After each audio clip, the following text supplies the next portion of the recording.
Thank you. It's a great pleasure to be here, and thanks to Frank and Naresh for inviting me. So, I was thinking about the field of music informatics and music cognition and how they relate to each other in preparation for this talk. This is, in fact, Davey's already covered some of this already, so I won't go on too long. And in a sense, I'm already preaching to converted. But I think it's worth just sitting and thinking a little bit about what specifically the fields have to offer each other. So, thinking about music informatics can provide computational methods for modeling cognitive processes in music cognition. What are the benefits? Well, in cognitive science, generally, we think that the benefits of having a computational model are that, firstly, that all the assumptions in the model are necessarily explicit, because you actually have to write a program that's going to produce the behavior that you're interested in. So, compared to a box and arrow model, you need to actually implement all the assumptions necessary within your theory. The other thing is that you can actually run the model and then compare the behavior of the model to human behavior, so you can do an empirical comparison between the two. What this allows us to do, one thing that it allows us to do, is to produce a model of an optimal listener. So how would an optimal listener behave in a musical environment? And then that gives you a kind of baseline with which you can compare what listeners actually do. The other thing you can do is, at the other end of the scale, is try to simulate actual listeners. So you can give your model the same kinds of musical experience that listeners, a given listener, or a group of listeners have, and then try to simulate their musical experiences. On the other hand, what can music cognition provide to music informatics? Well, the first thing is, I've actually got these the other way around. The first thing is expertise on experimental methodology and statistical analysis, experimental design.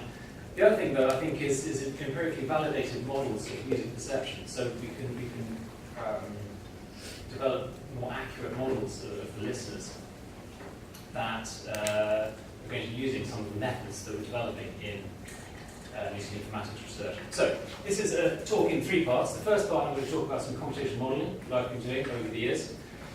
Some of it's a little bit old, but it'll provide a framework for the kind of stuff I'm going to talk about later on. I'll be applying that model to music cognition, so trying to answer questions in music perception and cognition. And finally, I'll sum up with a few lessons that I think that this tells us about music informatics research. So, I'm going to be talking about generative systems, predictive systems that predict the next event in a piece of music, given the current context. So, the next event, it could be the pitch or the timing of the next note, it could be harmonic movement, it could be timbral features or dynamics. The purposes of this talk and most of my research has been related to pitch expectations, so predicting the pitch of the next note in a melodic context.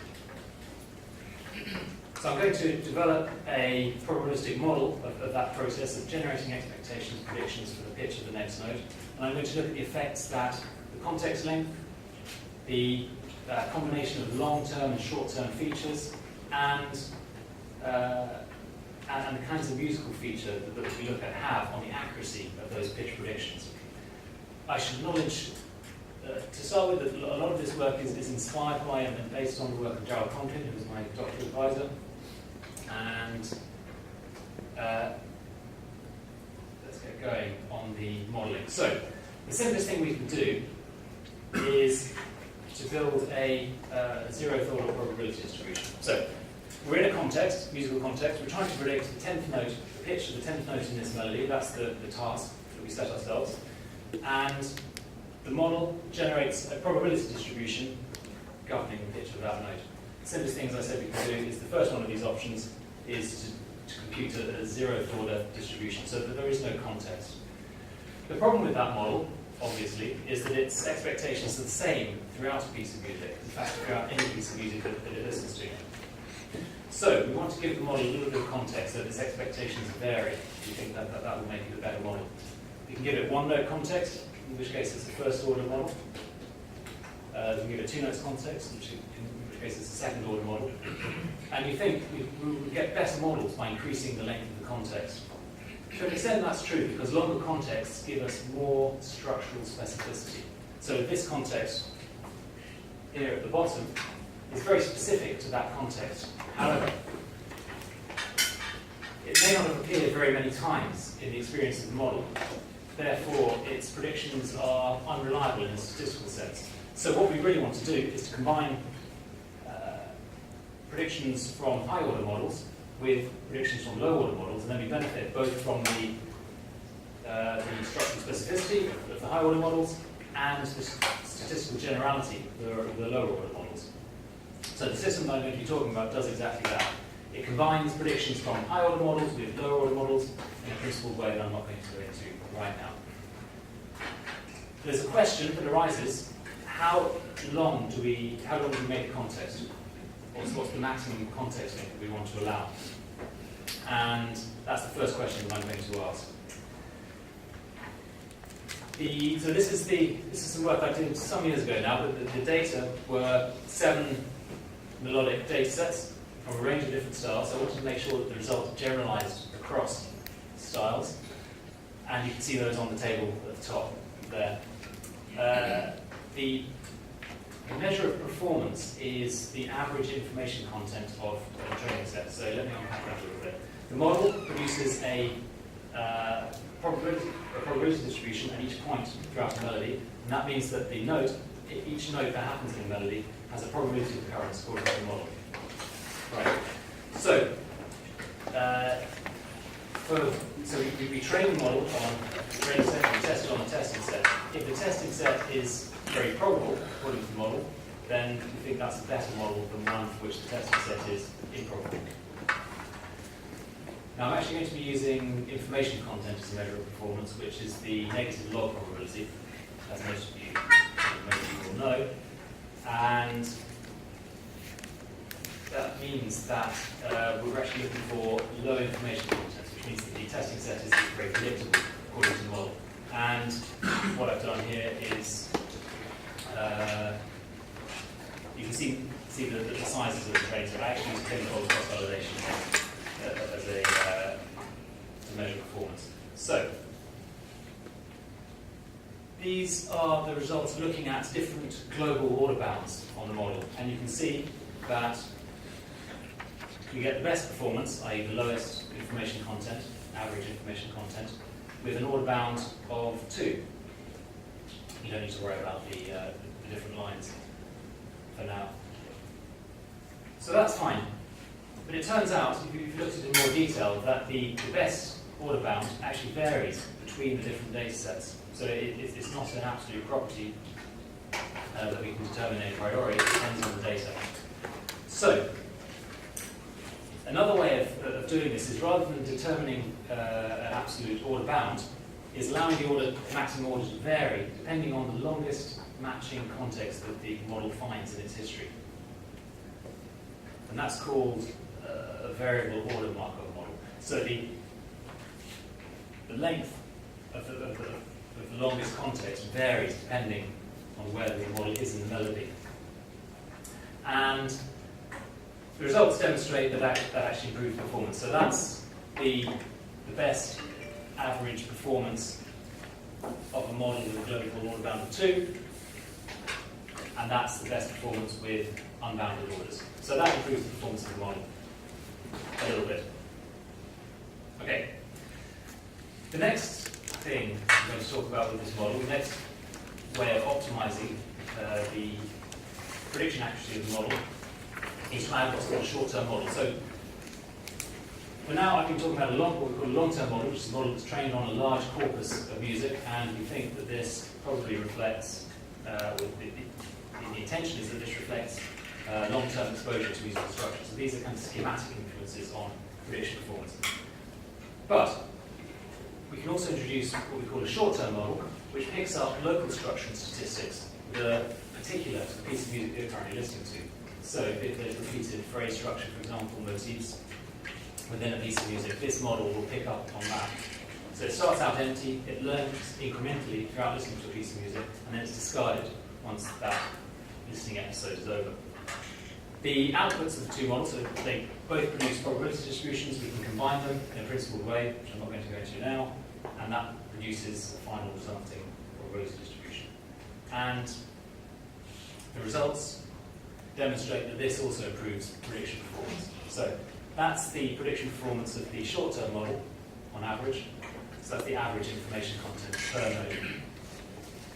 That's the prediction performance of the long-term model, and if you combine them, there's a parameter that determines how the combination is weighted. And we get better performance again. So that's the second method that we can use to improve the prediction performance of these kinds of models. The final thing I want to talk about is the features, the musical features that the model was exposed to. Up till now, the model has been predicting the pitch of the next note using a model of chromatic pitch. So this is pitch represented as MIDI note numbers. But we all know, I think, that music is multidimensional. We know that pitch is multidimensional, and certainly the perception of pitch is multidimensional.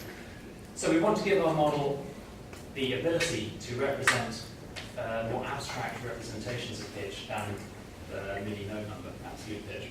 And this is how we do it. So this is a simple melody, and I've represented the onset time of the notes and pitch at the top.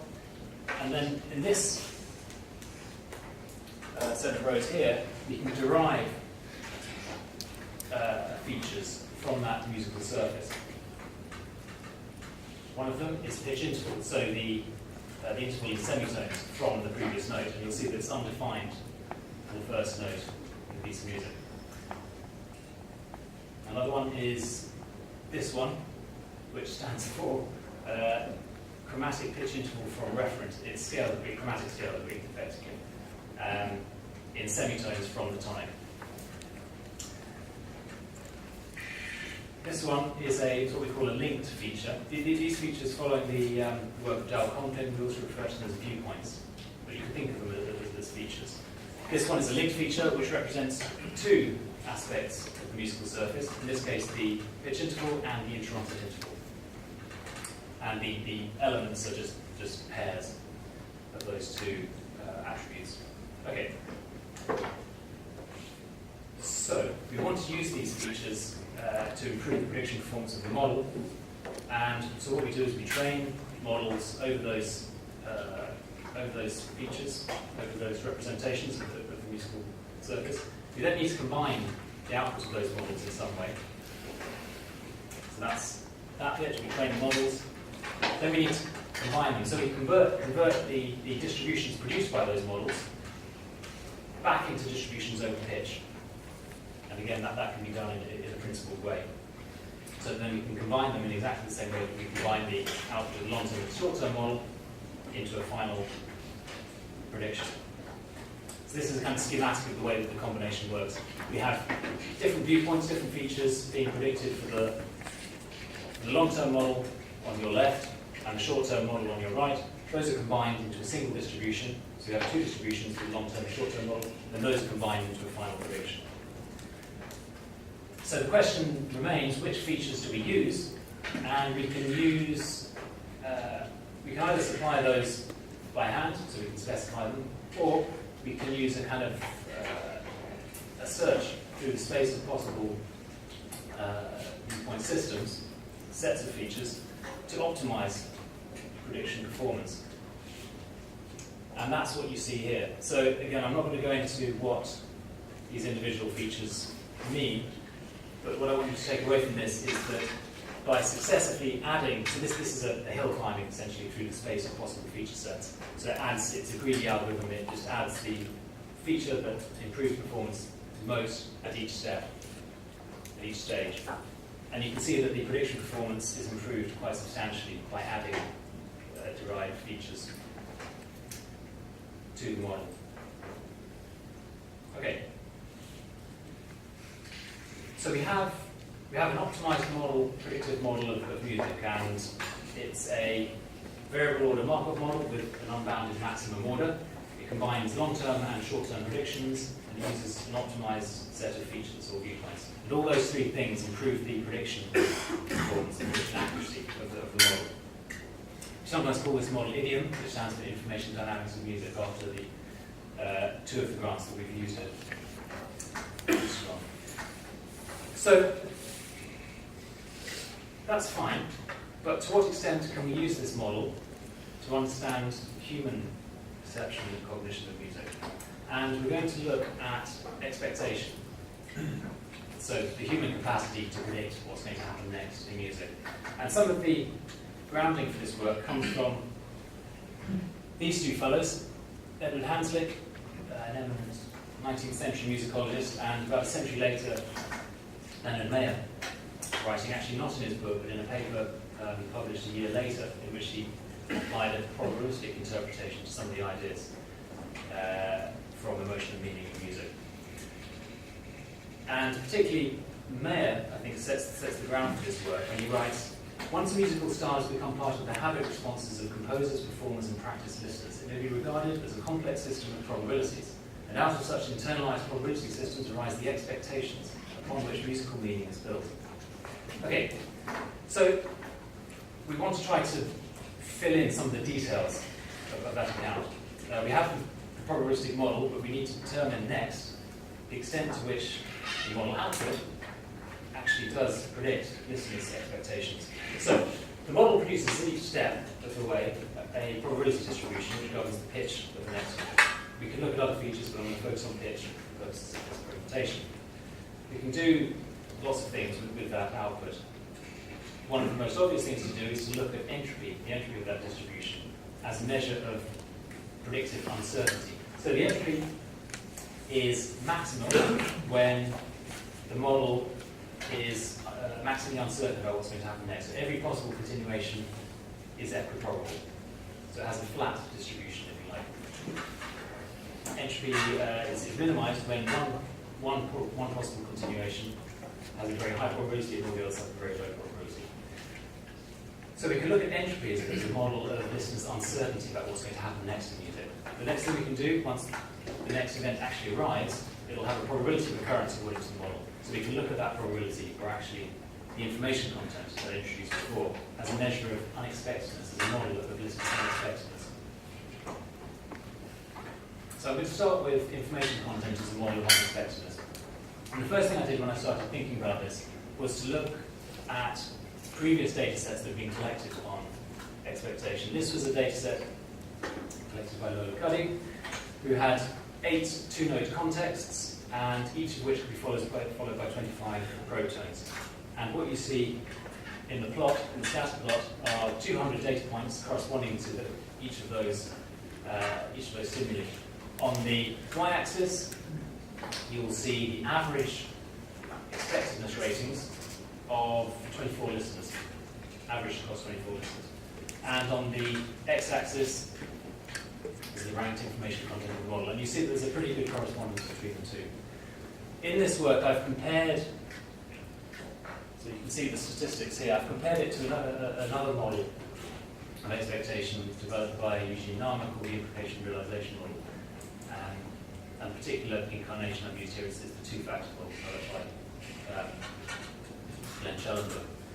It turns out that the difference between the two is actually not significant in this case. So both models are predicting this data pretty well. What if we go to more complex melodies? So this is a very similar setup. This is the data reported by Glenn Schellenberg and Carol Grumhansel. And there are 8 melodies, which were British folk songs, each of which can be followed by one of 15 probe tones, which are the diatonic tones an octave above and below the final note of the context. And again, you have the average expectedness ratings and the output of the model. And again, there's a pretty good correspondence between the two. In this case, the difference between the implication realization model and the idiom model was significant. So the idiom model is accounting for about 83% of the variance in that data. The problem with both those data sets is that they only capture expectations at a particular point in time. And this is another set of data collected by Manzar and colleagues, I think at Queen's University in fact, in 1992. So they had 2 chorale melodies, and they used a betting approach where they gave their participants a pot of money and they could place a bet on what they thought the pitch of the next note was. And from the amount bet, they were able to estimate the unexpectedness of the actual continuation. The graph you see, the solid line is the average human responses, and the dotted line is the information content of the model. You see there's a pretty good correspondence between the two throughout this piece of music. And again, the model performed better than the implication realization model. B is counting there for about 63% of the variance in that data. Okay, there's another thing that we might want to look at. In those three studies, I've been looking at the fit, the goodness of fit between the model and the listeners' expectations in a variety of different paradigms. Other things we might want to look at are simplicity, that's just Occam's razor, which we can discuss. Another one is selectivity, so how selective the model is. The question here is whether the model is so broad that it accounts for data that we don't see, so responses that humans don't make. So Bob Stern has a nice example here where he manages to confuse or to reduce the performance of leading genre recognition algorithms by applying some light filtering to audio representations of music, which to the human ear doesn't make the genre indistinguishable, but it reduces the performance significantly of these models. So the point here is that it's not enough just to look at true positives from a methodological point of view. We have to look at true negatives as well. In this case, it turns out that the model doesn't predict random data significantly. In fact, neither model predicts random data significantly, so that's good. Okay, the other thing I want to look at here is, I talked about optimizing the features to maximize prediction performance, and in a way, that gives us an optimal model, which is an optimally performing model. There's a question then that I introduced at the beginning of the talk: how well do listeners actually approximate that optimal model? So for the last set of data that I looked at, if we optimize the viewpoints, the set of representations, to fit the human responses, then we get these three features selected. And the R is the regression coefficient, the H is the information content. So that's all well and good so far. But what if we optimize the features to maximize, or to minimize, the information content? Well, if we do that, we get this set of features, so we get a larger set of features, which results in a lower information content. But actually, it doesn't, there's a worse fit to the human data than in the previous case. So that tells us, I think, that there are representational constraints on the human generation of expectations. So that the model is able to outperform humans.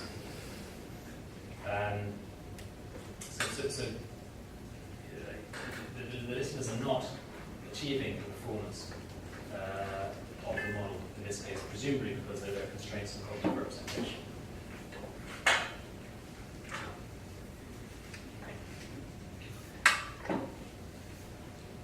Another thing that we can do is to try to understand the differences between groups of listeners. So this is some work done by Diana Ogi, who finished her PhD at Goldsmiths last year. She was interested in looking at pitch expectations generated by musics, so individuals with congenital disorder of pitch perception. And if we look at explicit expectations, which are shown here, so we selected high and low probability notes according to the model in a collection of hymns, then what you see, the solid line are the controls and the dotted line is the music, and you can see that they're impaired in distinguishing high probability and low probability notes on an explicit rating task. We had a hypothesis based on some other data that a museum might consist of more of a disorder of introspection about pitch, and there might be intact underlying competence. So we designed an implicit version of the task, which involved a timbre judgment, and what we're predicting was that for that timbre judgment, reaction times would be longer for low probability notes. So that would disrupt the ongoing processing of the melody. And in fact, that's what we find, and that's what you see over here at the bottom, is that for both the musics and controls, the low probability notes are responded to more slowly than the high probability notes. There's an overall effective group, so the musics were slower overall, but there was no interaction between target type and group, suggesting that the musics have intact ability to discriminate high and low probability notes in that data set. So this demonstrates, I think, that we can use the model to try to understand differences between different groups of users, different groups of listeners, with different kinds of perceptual ability. This I'm just going to show you quickly is a corresponding ERP study that Diana ran, looking at the right anterior negativity, which you see on the top right-hand quadrant here. So the red are high information content nodes, the green are medium information content nodes, and the blue are low information content nodes. And you can see the effect on that N1 amplitude around about 100 milliseconds post-stimulus. These are the scalp maps showing the same thing for the musics and controls, and you can see the difference quite markedly there. There's a difference between the controls, who show this N1 effect quite strongly, and the musics, who don't. What was nice here was that we were able to show a linear relationship between the N1 amplitude and the information content of the model. And that's what you see at the bottom right here. So there's actually a quantitative relationship, it's not just a categorical relationship, between the output of the model and these kinds of neural response.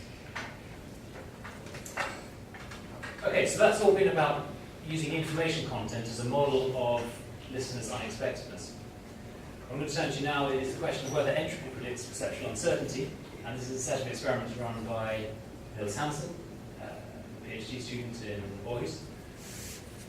This was the first study that we ran together. It was a probotone study with 17 musicians and 17 non-musicians. We had 24 melodies in 2 different styles. The first were very simple, they were isochronous hymns.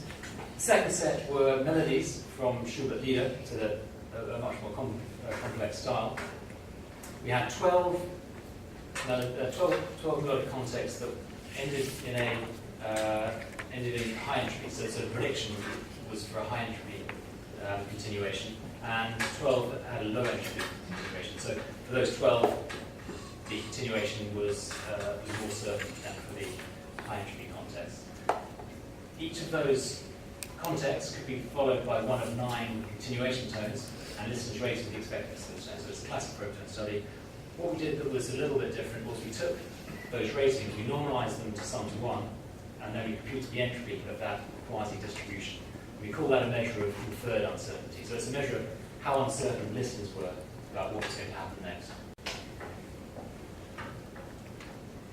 What we're predicting then is that our entropy categories, high and low, will predict differences in inferred entropy from our listeners. And in fact, that's what we found. So the high entropy context produced higher uncertainty for the musicians in the complex style, the musicians in the simple style, the non-musicians in the simple style, but there was no difference for the musicians in the complex style. So for 3 of our 4 conditions, we found a significant effect of entropy on uncertainty.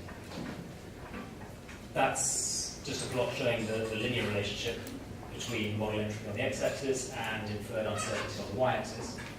The other thing that we found that was interesting was for the expectedness ratings, we found a linear relationship between degree of musical training, as measured by the Goldsmith's Musical Sophistication Index, shown on the x-axis here, and the fit to the model. So these are R values.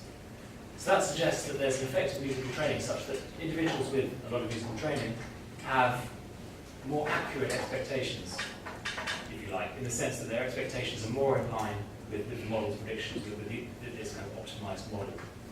So that's interesting. So we've been following that up in another study where we've looked at the question of whether that effect is due to musical training in general, or whether it's due to style-specific musical training. And in this study we had 22 jazz musicians, 20 classical musicians, and 20 non-musicians. We had 24 incomplete Charlie Parker solos, which were, again, half of them were high entropy and half of them were low entropy. And the way we selected them was such that, shown up on the right here, such that the high entropy contexts in the jazz style, we selected them such that they were low entropy for a model trained on folk songs and hymns, for a kind of general model. And we wanted to do that so that we could sort of focus in on the style-specific expertise of the jazz musicians. The results, again, so we found an effect of our two entropy conditions, not for the non-musicians on the left, but for the classical musicians and especially for the jazz musicians. So that suggests that there is an effect of expertise. In that case, it doesn't seem to depend on the musical style. So the classical musicians were able to distinguish the two contexts as well as the jazz musicians, so the effect is slightly smaller. Another effect we found was here for the expectedness ratings. There was no difference between the high and low conditions for the non-musicians. But here, for the classical musicians, they've got lower expectedness ratings for the low entropy condition. And that's because they're able to use their expertise to correctly identify more of the incorrect notes as having low probability in the low entropy condition. And for the jazz musicians, that effect is even stronger. So we've got some style-specific effects here, which are probably, I would hypothesize, due to the extensive experience the jazz musicians have of listening to jazz and performing it. So they reduce the regularities in the jazz idiom to a greater extent than the classical musicians and certainly the non-musicians. Okay. So a quick interim summary. We can use this predictive model to understand human expectations, a process of statistical learning and probability prediction, where information content seems to predict perceptual unexpectedness quite nicely, and entropy seems to correspond to perceptual uncertainty. But one of the things I've tried to highlight is that the relationship is not perfect. So listeners, it seems, do not have a perfect model. Their expectations are also subject to representational limitations, effects of the complexity of the music, and also, in particular, the degree of musical training and the type of musical training, importantly. So if we want to model listeners' musical expectations, it's not enough just to look, just to make optimal assumptions. It's not enough just to look at the model. You have to actually look at what people really do in a variety of different conditions.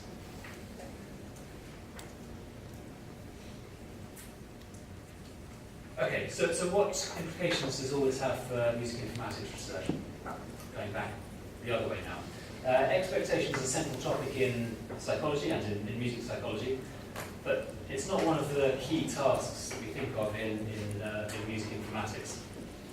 Something that we are interested often in music informatics are models of similarity, and those are applied in various different ways in tasks involving categorization, classification, clustering, which are assumed to impact on things like recommender systems, or status construction, identifying artists, performers, styles, and so on and so forth. So, can we use this model to predict similarity?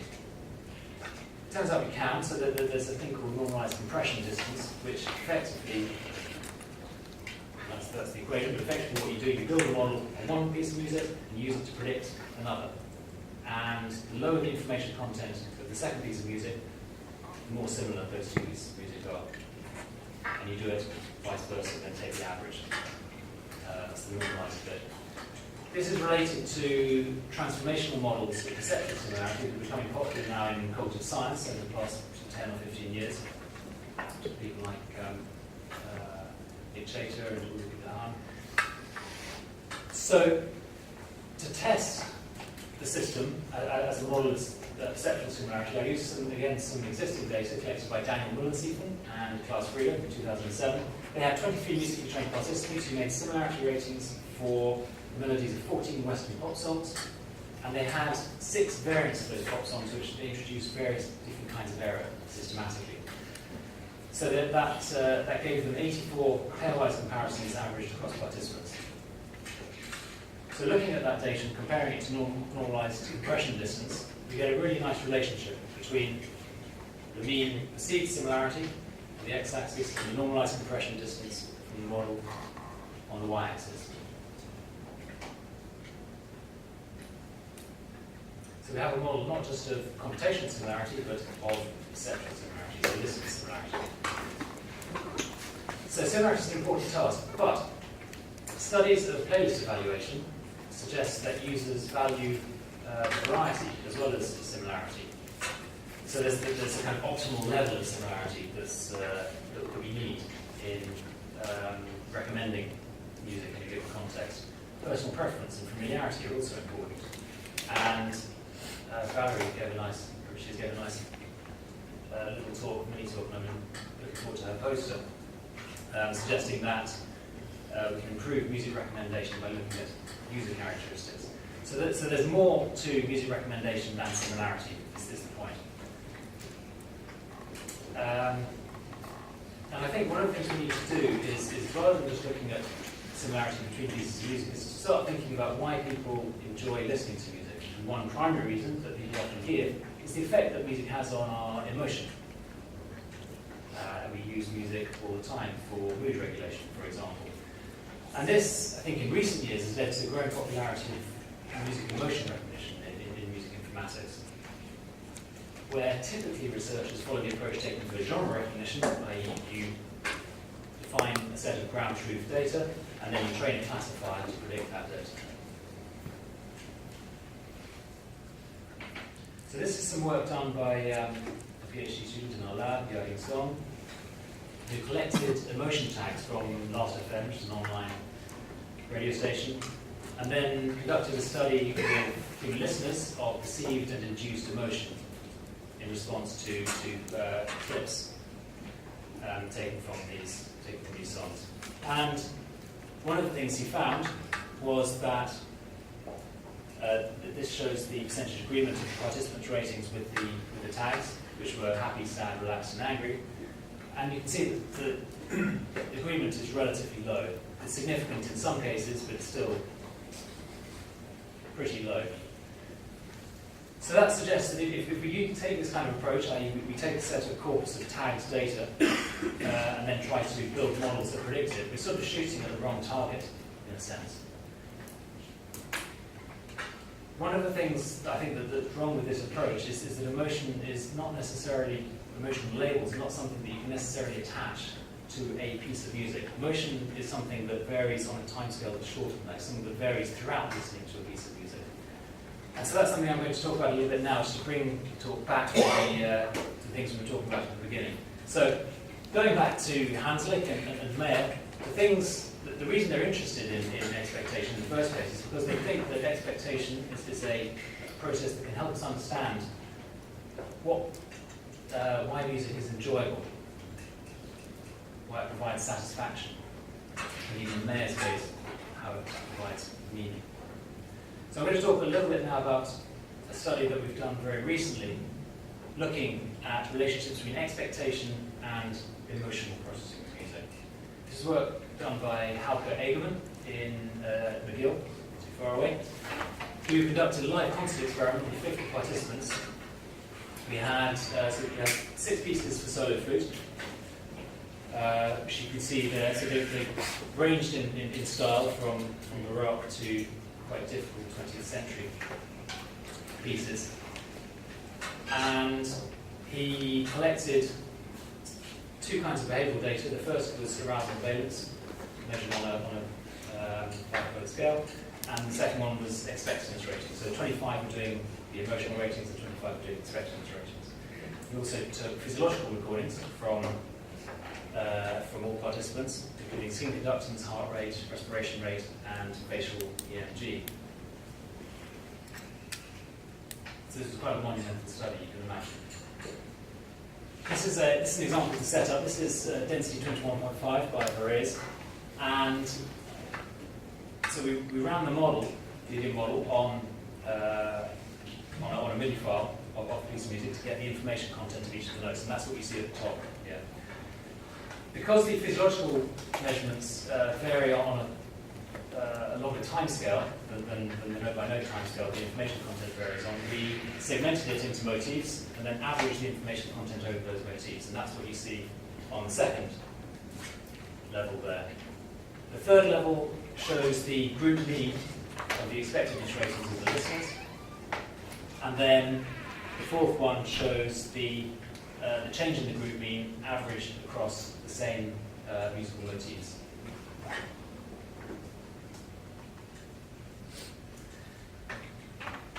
So very quickly, the results demonstrated that arousal tended to increase for high information content segments. We would predict that.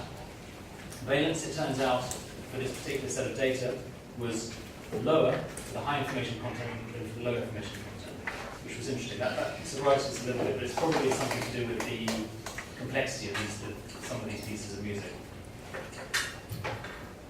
I think, on balance, we would probably expect the relationship between preference and expectedness to vary as an inverted U-shaped function following the theoretical proposals of Berline and others. Looking at the physiological recordings, there were no effects on VNG on respiration rate, but skin conductance increased in response to high information content events.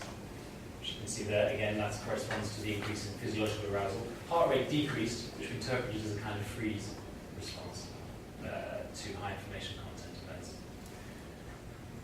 Okay, so the important thing there, I think, is what we found were changes, quite marked changes in emotional response to music that changed dynamically throughout the piece of music. That's the important thing.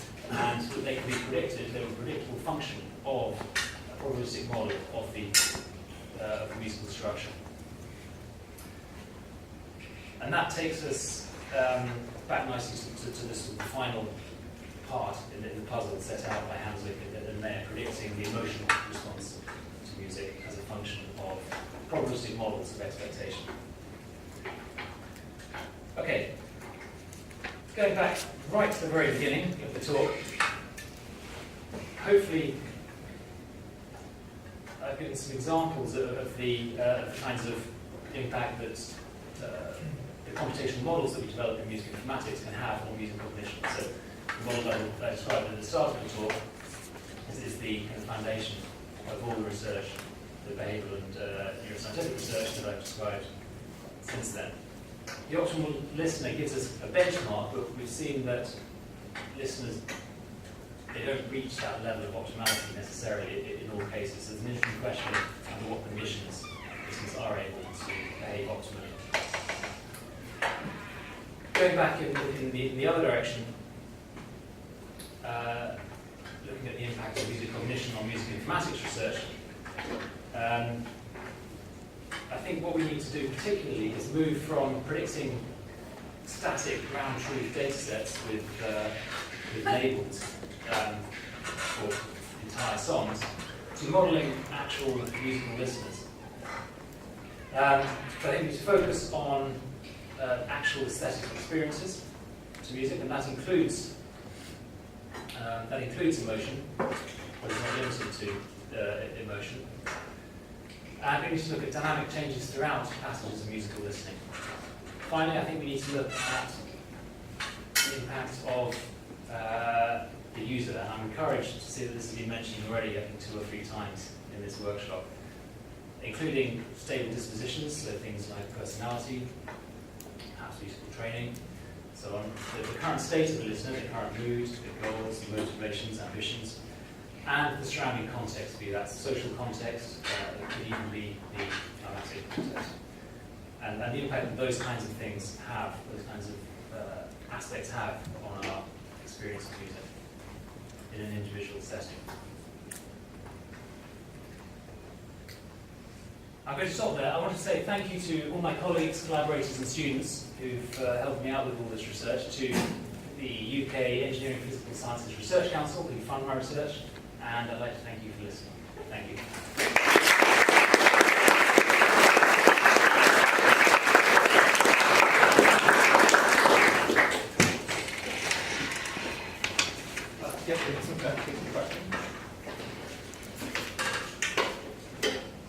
Yes. So one thing that comes to mind from the study that was looking at the musicians comparing the jazz musicians to classically trained musicians, the non-musicians in terms of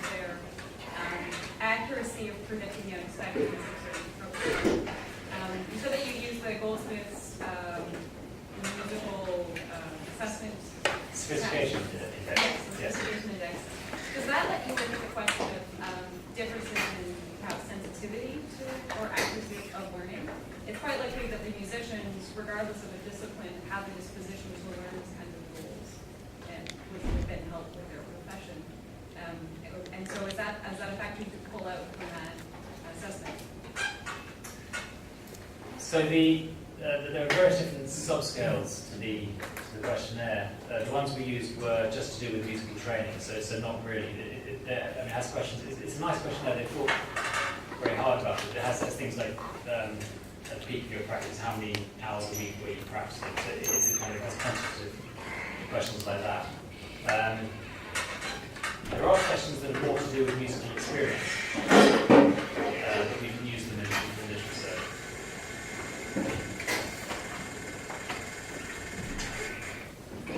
Yes. 1, 2, 3. Hey Marcus, thanks.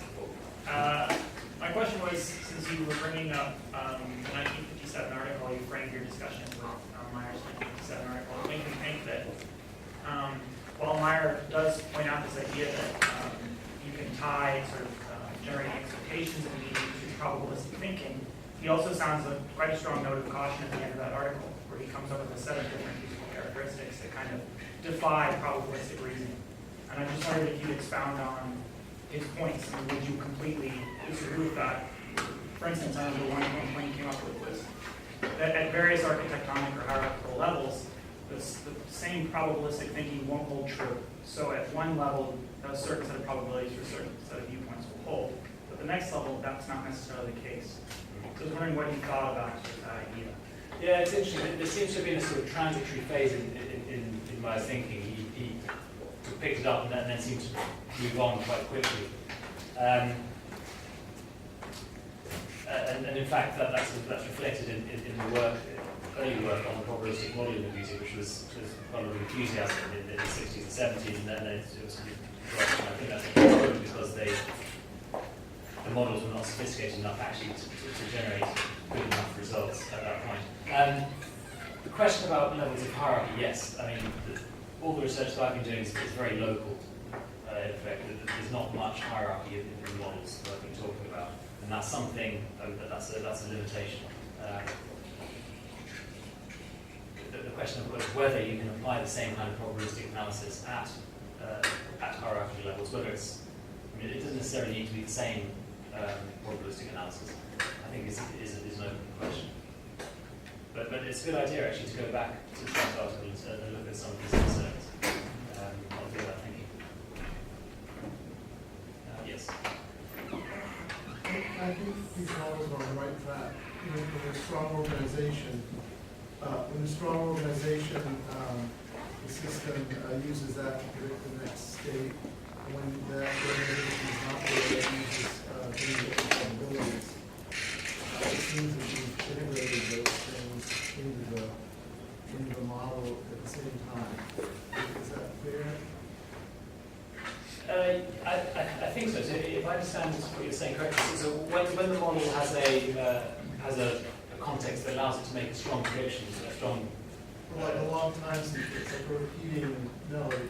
yeah, then it will do, and it will do that with quite a long context. If a model trained on jazz, for example, you give it, I don't know, you give it, let's say Japanese piano, or you give it something that it hasn't seen before, it'll kind of back off down to very short context and produce very generic kinds of expectation.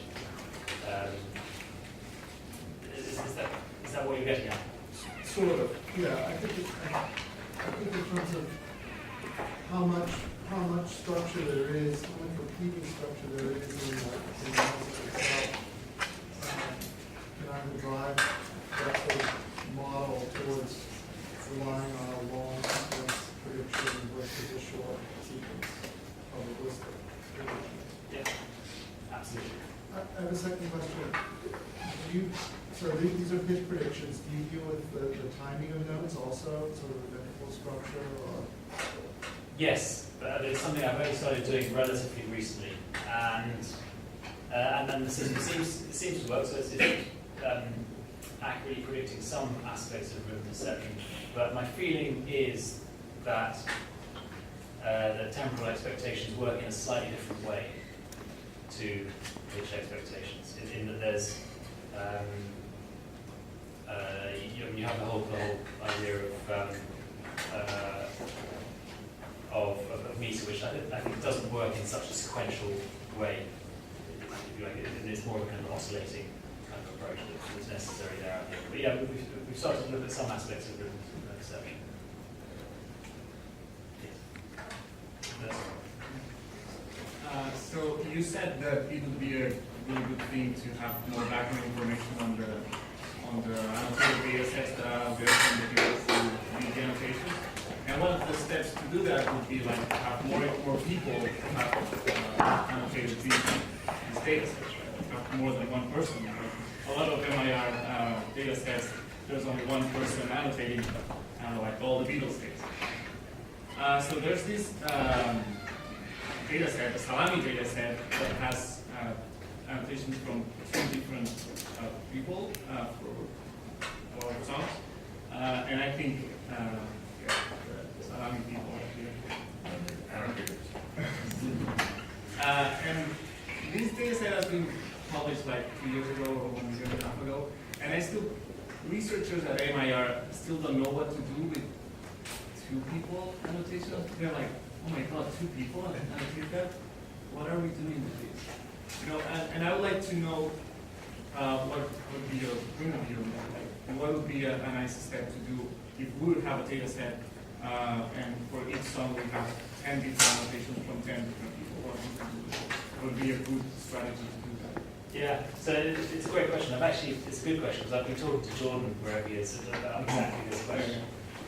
And so his idea is that if you get different kinds of annotation, different kinds of segmentation from different listeners, then probably what they're doing, or one thing that they might be doing, is focusing on different features of the music. And so that's a possible answer to the question that he's been looking into. And the other thing is as I said, the background of the listeners. So say if you have someone who's a specialist in early music, they're going to have a very different set of expectations and structural understandings of a piece of music than someone who listens to heavy metal, for example. I would say so. Those are some obvious. And then tune the algorithms accordingly. Like, I want my algorithms to be more tuned to heavy metal music. Yeah, I think so. I mean, if we want MI systems to make recommendations for particular users, then I think we need to start modeling users in more detail, as we've heard a number of times already. And that might be, that might be individual users, or it might be, as David pointed out, just different generations of users who are exposed to different structures in music. And speaking of the problem that maybe probabilistic models might not apply at the level at different hierarchical levels, I was wondering if that might be considered an opportunity to kind of make a different like a theory of everything, kind of a more universal model, and bringing in the benefit of what cognitive science and what neuroscience can bring to MIR research in the way that, I don't know, like something like a universal grammar type of approach. I know that already is controversial within neuroscience and within Chomsky and all that. But to say, okay, well, incorporate that all these factors that you talked about, the preference and the training and all that, and say, okay, we have these things, and let's isolate and see what's common, what doesn't depend on these things. And I know that's it's kind of like going deeper to trying to step back, and I think taking a step forward and then a step back. Have you thought about doing that as well? Yeah, and I think that's a good point. We want to, it's looking at what's common, what doesn't change, as a function of things like musical training and so on. In fact, a lot of things don't. So a lot of in musical expectations, a lot of things remain the same across cultures, across levels of musical training. And so I guess I've focused on the things that do change and trying to understand what's causing that variance. Because I was curious, when the one thing you mentioned that the expectation might not be there, like in music's, because they not because it's not there, but because it doesn't reach consciousness or it's not accessed correctly. So I took that to mean that there's a possibility that these expectations that that the gap that you were finding between the model and the listeners might be somewhere in, in the circuitry of the, the neural circuitry somewhere. Like it's being perceived and it's being processed, but it's not getting to that early right answer to negativity, or it's not getting to some level of consciousness. Is that the right way to take that? Absolutely. Well, I mean, there must be a neural basis for that phenomenon, and this is a plausible one that we've decided to identify. Yeah. Maybe one or two. Is that a question? More of a comment. Okay. There is some research on that with the music, and it seems like they found some connectivity problems between the neuropancreatic gyrus and the superior gyrus, and there's some research on that that they're all bringing up the differences in